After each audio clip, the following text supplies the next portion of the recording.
Check. It's a little up. Those that know me best know this isn't really my forte, and speaking in front of crowds. Coach, you did me a great honor there. I appreciate it. There was no one else that was gonna give this induction for me, so I really appreciate you accepting it. And I wouldn't be up here without the people that are sitting with me here today, my family, a bunch of friends. Just being able to share this night with you guys is really special for me, and makes me get a little emotional at times. I always revert back to the first day that I ever set foot on St. Mary's, and you always hear those horror stories about like that roommate that you don't know before you move to college, and like they're just a pain in the butt, and it never works out. But Dan, I wouldn't be here if, thank God that I got to meet my best friend when I walked onto campus the first day, and you get to introduce me to Rick, another one of your friends.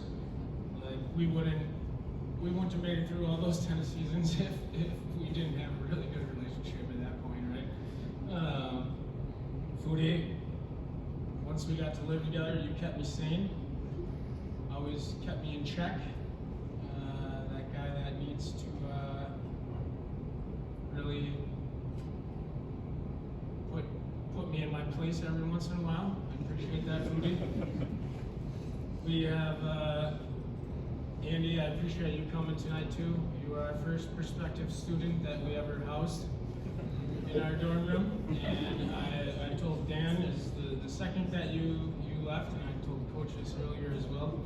The second you left, I'm like, that kid is definitely coming to school. He's going to be on our team next year. We're just going to have to work on that serve a little bit. We'll get there. But this will, I wouldn't be able to be up here tonight without the help of my parents and my sister who are down here in front. My dad and I were fortunate enough to have the same high school tennis coach for how many years did Tom go? Like 45 or something like that? We had the same high school coach. But there was always, if my dad wasn't around, there was always an annoying kid knocking on his office door, asking like, hey, can we go hit tennis balls? Can we go hit tennis balls? And thankfully, my father had a really hard problem saying no. So I got a lot of practice over the years. And Dad, if this, we wouldn't be here if that never happened. Last thing, I'll keep it quick here. I just wanted to tell one story about Coach Halberg and our time at St. Mary's. We always, every 4 years, it's 4 years, right, Coach? For the London trip. Yeah. We take a trip to England every 4 years as a tennis program, and everybody's always excited to go play on the grass courts in England, right? So the year that we ended up going was 2005. We had 3 matches scheduled on grass that year, Coach. 3 of them. We completed 0 of those 7 matches because of the weather. So we were supposed to play once in London. That one got rained out because it was pouring rain. We were supposed to play in Manchester at the tail end of that. That was, it poured the night before, so we were not allowed to play. But as I was talking with Dan earlier, we were supposed to play one in Oxford, and it was pouring rain outside. It was the FA Cup final, Manchester United against Arsenal, on a Saturday afternoon, and we ended up having to watch this match in the hotel lobby as it was, we were not allowed to play tennis, waiting for our train to go to Manchester. So Coach was always a good motivator. He could rally our troops and get us to go fight for him constantly. Every single match. We were never the strongest team, we were never the most talented, but Coach was very good at motivating us to get us to go at least be our best. And on that day, Coach got me to be a Manchester United fan for one afternoon. I never shared this part with him, but I've been a lifelong Arsenal fan my entire life. You got me to cheer for Manchester United on that day. And if Paul Scholes went to miss that penalty against Jens Lehmann, maybe we could have celebrated once we got to Manchester that night, but it didn't happen. And I had to wait another 9 years until Arsenal won another trophy after that. So you're the only guy that could ever get me to root for Manchester United, and that's why I was always a St. Mary's tennis player. I'm happy. I can't explain the honor that this is, but my time's done. Thank you so much.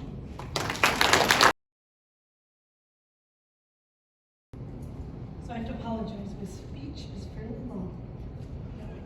Might got you beat. What's that? Might got you beat. Oh, good to know. I do like to talk, and I know Emily likes to talk. So, thank you for this incredible honor. In my 42 years as playing sports, I've seen incredible changes in women's athletics. My athletic career started when I was 4 years old, and my brother Chris dressed me up as a goalie, a hockey goalie, and started taking slap shots on me. My parents were nervous about this hockey thing, so they put me in dance class until they saw my first recital. That's when they took me to the neighborhood park in Minneapolis and signed me up for hockey. I was the only girl on the ice, but the boys soon realized I was someone to reckon with. At school, I was teased for being a hockey player. My parents told me anything boys can do, girls can do better. Thank you, Mom and Dad, for encouraging me to keep playing a sport I love. I started playing soccer when I was 9 years old. A friend of mine had asked me to play on her team because it needed more players. I'd never played soccer before. I scored 4 goals in that game. That's when I knew I loved the game of soccer. I went on to play many teams throughout my middle school and high school years. When I was a junior in high school, I tore my ACL in a winter soccer league. I was devastated, wondering if I'd ever get back in the soccer field or rink. With determination and lots of support from family and friends, I worked really hard and was able to play high school, soccer, and hockey for an all-star team. When it came time to pick colleges, I was torn between soccer and hockey. If I were to choose hockey, I would have had to play out east, and Minnesota didn't have any hockey teams at the time. I chose to play college soccer. My mom graciously sent my soccer resume to many Division I colleges. We didn't have computers back then to help us communicate in 1991. We visited several Division I schools, mostly in the Midwest. My mom had suggested we visited St. Mary's College in Winona, where I had a few friends from my club soccer team playing. I really wanted to play Division I, and St. Mary's was Division III.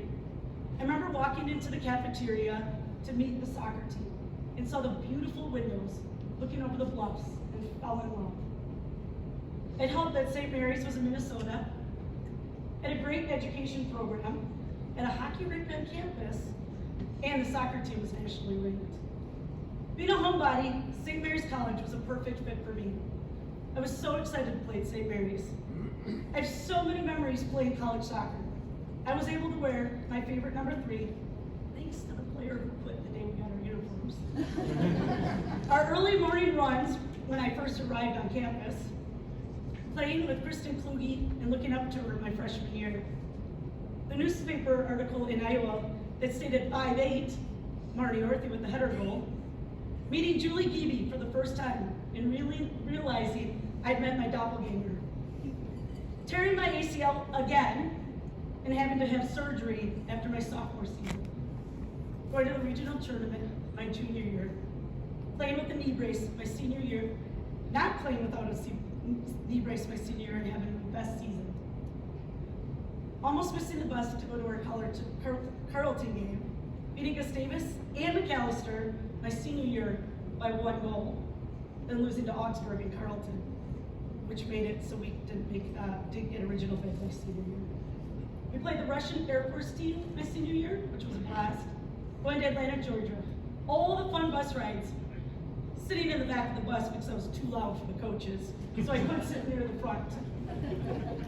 Our amazing soccer fans at St. Mary's. Without football on campus, women's soccer was a sport to watch each fall. I will never forget the practices at St. Mary's. Playing on the field, which back then was right by the entrance to the campus, and being surrounded by all the bluffs. One of the highlights of my senior year was starting the women's club hockey team with support from Cardinal, the athletic director. As I was writing this speech, I tried to remember all the games. I played the many wins the teams won, my goals and assists and practices we had, but the things that kept coming back to me were the memories that I spent with my teammates, the long bus rides together, and the locker room time we had together. As my own two children sit here tonight and are listening to me speak, two of the greatest gifts I can give you are values and memories. As I look back in my athletic career, many of the lessons I learned from the games I played and relationships I gained through sports. I didn't just learn from the victories and occasional defeats. I'm talking about the values and memories that are found in words like friendship, hard work, sacrifice, love, respect, and perseverance. Dancing before the games. My daughter can show you how to do this. And having a great celly after you score a goal. I think my son's perfected this one. Learning that refs are on the field to make the game safe, that rules are followed, and to always see eye to eye with the refs. That losing is essential to anyone's success. The more you lose, the more you want to win. As I end my speech, I have a lot of thank yous to give. Thank you, St. Mary's, for giving me the best 4 years.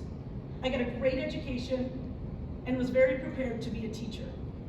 Thank you to the teammates that gave me so many fun memories. To the teammates that pushed me to get better and be the best I can be because I wanted to win games as a team, not as an individual.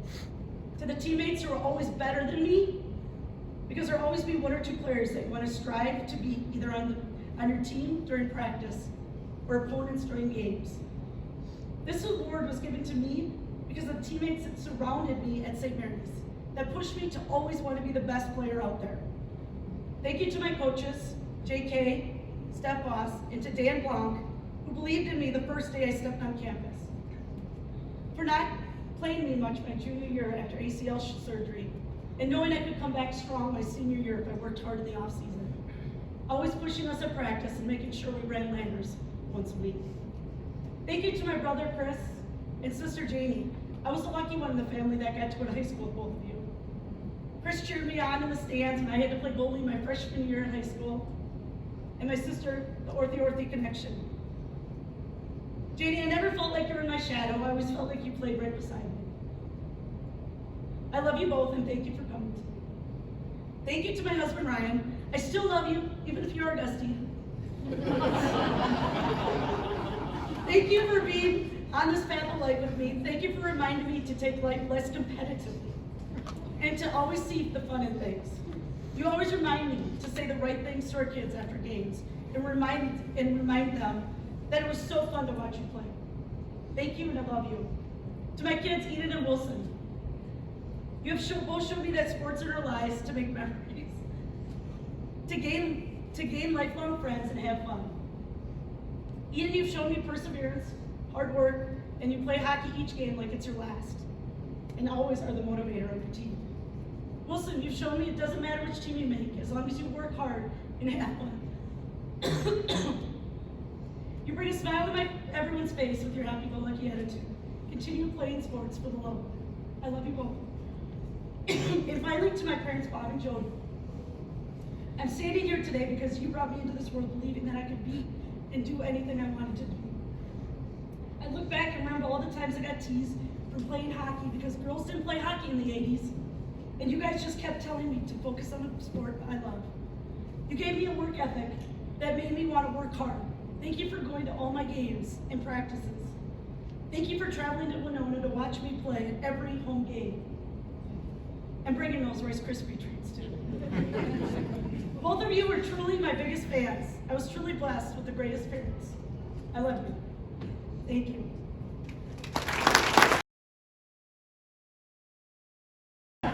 Let's see here. I printed it off in huge font, even though my eyesight is supposedly decent. Thank you, Monica. That was very kind. Still trying to find where I'm at. All right, it's in red. That's where I go. All right. Thank you again, Monica, for that introduction. Good evening, everyone. And thank you for coming. I am very humbled by everyone who took the time to be here tonight. There are quite a few people from out of state, very impressive. I would like to congratulate Marni and Tyler. I would like to thank those that have put a lot of time tonight in making this a memorable event. My first thoughts about giving a speech were, how am I going to talk about this for 5 minutes? Well, luckily, for everyone, as my sister says, I know how to make a short story longer. I grew up spending a lot of time in the winter at the rink with the other neighborhood kids. We would check the park daily for signs that the water trucks were making their rounds and waited for the delivery of the nets, which always seemed to take forever. Once the nets were delivered, I would incessantly call everyone to come play hockey. Not one of us actually played organized hockey. There were not girls or women playing hockey that I was aware of. So we all dreamt that we were rostered North Stars players. We made our own rules, and wearing skate protectors while walking on rocks in our skates was not one of them. I don't think any of us had even ever heard of skate sharpening. Like most other rink rats, teams were determined by tossing sticks to the center ice when someone else separated them into 2 random teams. We would play for hours, switch up the teams, and continue to play until the lights went off each night. One year, I somehow acquired a spare key to the warming house. It was probably the most scandalous thing I did as a teenager. At the end of each night, we would pretend to sulk into the warming house, fake a few complaints about how we had to take off our skates, and then wait until the attendant drove away, where I'd turn the lights back on and we'd skate for a few more hours. The stress of wondering if the police would come was somehow overshadowed by how much fun we were having. We took a lot of pride in our rink and the condition of the ice. We leered at anyone who dared to enter with figure skates on. We loathed figure skaters on the hockey rink. We did not want our ice tainted by the occasional toe pick. When it snowed a few inches or a few feet, it was all hands on deck to clear off the ice. It was our ice and a fun way to spend the winter months. Several years later, a hockey playing family moved into the neighborhood, and they encouraged me to try out for the high school team along with some classmates. With the help of new neighbors, a spring team was put together, and I was finally on my first team. It was a lot of fun, but I didn't actually know the rules. I went off sides a lot in the first game until I realized that they had to teach me what that was. There was much to be learned. In 10th grade, I made the team and played for 3 years. I met a lot of great friends, coaches, and have great memories from those years. I didn't have a lot of personal direction wrapping up my high school years. I knew that I should go to college after high school, but I didn't know how to make that happen. I was dragging my feet. I wanted to keep playing hockey, and I hoped it would point me towards the right school. Towards the end of my senior season, the coach at St. Thomas talked me into playing for them. About a month before the school year started, I visited my sister, Becky, who's recording me right now, who lives about 45 minutes from Winona. I expressed I wasn't really interested in going to a school in a large city, and the size of the campus overwhelmed me. She suggested we check out St. Mary's campus. When we arrived, I was surprised to see my assistant coach from high school, Jody Olson. She was helping her dad at hockey camp. He had the hockey camp. What were those odds? He was the SMU men's head hockey coach at the time, and I wondered how she and I had never talked about St. Mary's before. Jody helped to arrange a meeting with the women's coach. It couldn't have felt more like the right decision to change schools. Before I left school or campus that day, I was accepted at the university. A month later, I didn't know anyone at SMU on the team. And the first team meeting we had involved some shocking news. Our head coach was leaving for another college. It seemed as though the season was already off to a rocky start, but I would learn that we had strong leadership on our team. There were a lot of expectations from the leaders on that team. 5 a.m. dry land practices, exhausting on-ice practices, and many other expectations. If I thought those practices were hard, I was in for a wake-up call when the coaches were allowed to run the practices. None of us could really walk after the first days of coach-led practice each season. We were surely easily spotted while half limping, half waddling to class. But what didn't kill us made us stronger. After all, we unofficially ran the fastest mile in life. It took a while, but eventually my teammates became my closest friends. We were fortunate that our on-ice discipline and teamwork won us a lot of games. The multitude of team rules also kept us on a path to success. We won together and lost together. Off the ice, we studied hard and knew how to have fun. We learned how to be accountable to one another. Among other things, we learned that showing up 5 minutes early was considered on time, and being on time was considered late. Our team had many of the same players for 3 of my 4 years, which is unusual in college sports. Many of us are still in touch to some degree, as is evidenced from the number of my former teammates here tonight. It was and is a special group of gals, and it made 4 years of college fly by. I want to thank my former teammates and friends for those memories. It was a privilege to play with you. However, I would not be standing up here if it weren't for the many other girls before me that pioneered playing hockey with the boys or on a specialized team that prompted girls and women's hockey to become a mainstream sport. And I want to thank the women who are here who created and played on the club team at St. Mary's prior to it being a varsity sport. There's a few in the crowd: Marni, Kelly, and Jess. This award is a reflection of your hard work, talent, and dedication to our team and Cardinal pride. There are many others to thank: the coaches, team managers, statisticians, Donnie, the athletic support staff at SMU, professors, and others that took interest in and supported our team. This award is a reflection of your dedication too. Looks like I forgot and deleted a line I copied and pasted, and I was supposed to also say that you former teammates, I would not be here without you as well. Dang it. Anyway. My family deserves the biggest thank you. My parents and family have done so much for me to make playing hockey a possibility.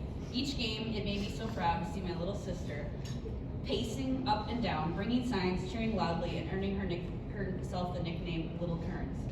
I know that financially, hockey is not a cheap sport, and though my mom told me I had to pay for it myself if I wanted to play, they bended that rule quite a bit.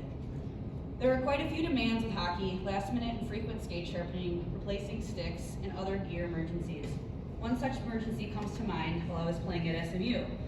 I decided to wash and dry my shoulder pads, only to realize they shrunk and I could not fit my head through the hole. My parents, just a calling card away, hustled to Rochester to pick me up a new pair before the puck dropped. The number of things you both sacrificed cannot be reduced to a single thank you. Along with celebrating the wins, they had to put up with the tears from hard-fought games or seasons that didn't end the way that we wanted. Thank you for always being there to encourage and listening. This award is a reflection of you and your support and your love. And also, this award is a reflection of your hard work and support and love. God curse the copy-paste feature.